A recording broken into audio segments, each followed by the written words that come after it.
All right, Democrats will hold 2020's first presidential debate tonight in Iowa with less than 3 weeks left until voters make their picks in the state's caucuses.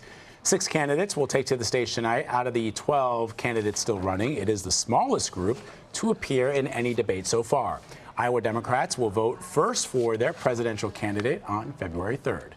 For more on this, let's bring in 2020 campaign reporters Bo Erickson, Hudak, and Cara Korte in Des Moines, Iowa. Thank you so much for joining us, especially because we can see how cold it is out there. Thanks, guys. Cara, we're going to start with you. Let's start with the conflict happening between Senators Elizabeth Warren and Bernie Sanders. They've been, quite cordial through this whole process, but over the past week or so, some things have popped up. Senator Warren says that Sanders' campaign gave volunteers anti-Warren talking points, and that in a 2018 meeting, Sanders told Warren that a woman couldn't win the presidency. Does the Sanders campaign see this sort of thing as a last-minute effort to perhaps gain favor in the state ahead of the caucuses? It's interesting, Anne-Marie, because while you may think they would respond that way, the Sanders campaign is really not going there. When we look at their responses, they are, one, categorically denying that this happened. They're following the lead of Senator Bernie Sanders' statement when he said, "I did not say this." I spoke to Sanders' campaign co-chair, Senator Nina Turner, last night, and she basically told me that if you know Bernie Sanders, you know that he would never say anything like this. Not in a million years, is what she told me. What they're doing is focusing on looking ahead. They're trying not to get in the muck with this kerfuffle. They're trying to pose Sanders as a policy candidate who does not care about these personality critiques. Last night, they tweeted a video of Senator Bernie Sanders talking straight to the camera and explaining why he can beat Donald Trump. That is what they're trying to focus on. Their campaign manager, Faz Shakir, retweeted that video last night and said, "Stay focused, everyone." So a directive to Sanders supporters to look beyond this moment that's happening right now. It's going to be interesting to see, Anne-Marie, Vlad, how he handles this on the debate stage. So far, it's just been an exchange of statements between these senators and their campaigns. But when you think about Bernie Sanders and his perception amongst supporters, think about a poll that came out late last year, which said that Bernie Sanders was the most trusted Democratic candidate on the matters of health care, the economy, and climate change. A lot of supporters, whether they like Bernie Sanders or not, they trust what he has to say. So it's interesting that we're in this moment of a he said, she said. We're not sure how voters will respond. Will they believe Sanders? Will they believe Warren? And we're going to see it play out tonight on the debate stage. Well, that's interesting. Yeah, and Zach, you've been following the Warren campaign. The Warren campaign released a statement about all this yesterday. What did it say, and is there any indication that she's hoping to stay away from this topic on the debate stage tonight? Vlad, in the statement, the senator addressed the meeting, which we've known about for a long time. This is the 2020 meeting they had about a year ago, a little more than a year ago now, in which they discussed taking on Donald Trump in 2020 and shared goals, and where sort of assumed that they came up with this unofficial truce that they've lived under for sort of all of 2019 campaigning. Last night, she spoke vaguely about it and said that she believed in 2020 a woman could win. Bernie disagreed.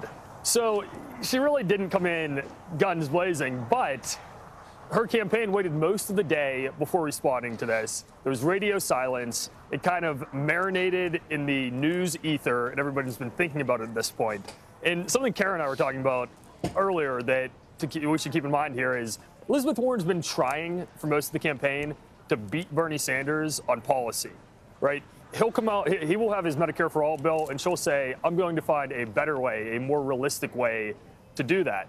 That hasn't been working for her. In part, I think, because he gets to live with sort of more aspirational policies than she does, whereas she has framed herself as the candidate with a plan for everything, and now she has to live with that. She has to explain everything.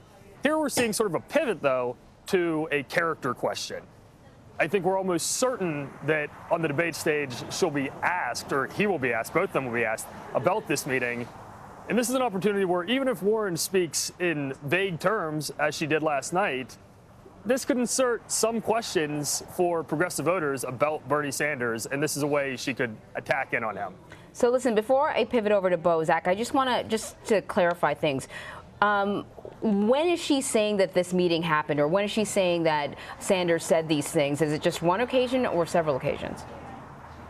This is December 2018. This is shortly before Warren declared her candidacy. I think it was on New Year's that she opened up her exploratory committee.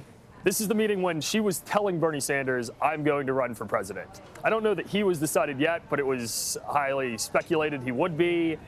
And this is a meeting where they were just kind of talking about general strategy as the progressive leaders of the Democratic Party.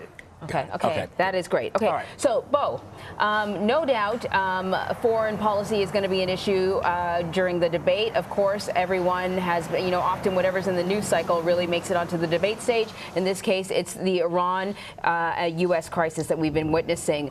It's going to be an issue probably when it comes to former Vice President Joe Biden and Senator Bernie Sanders. Sanders has certainly been critical of some of the decisions that the vice president has made on foreign policy in the past.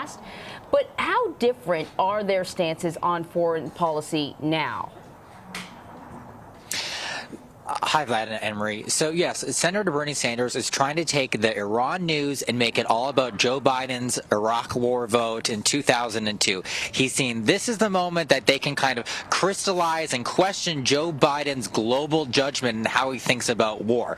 When we talk about how different their foreign policies is, Joe Biden in his campaign says that he will put his foreign policy up against anyone in public life, his resume versus other people. They try to conjure images up of him stepping off Air Force Two all throughout the world while he was vice president under the Obama administration.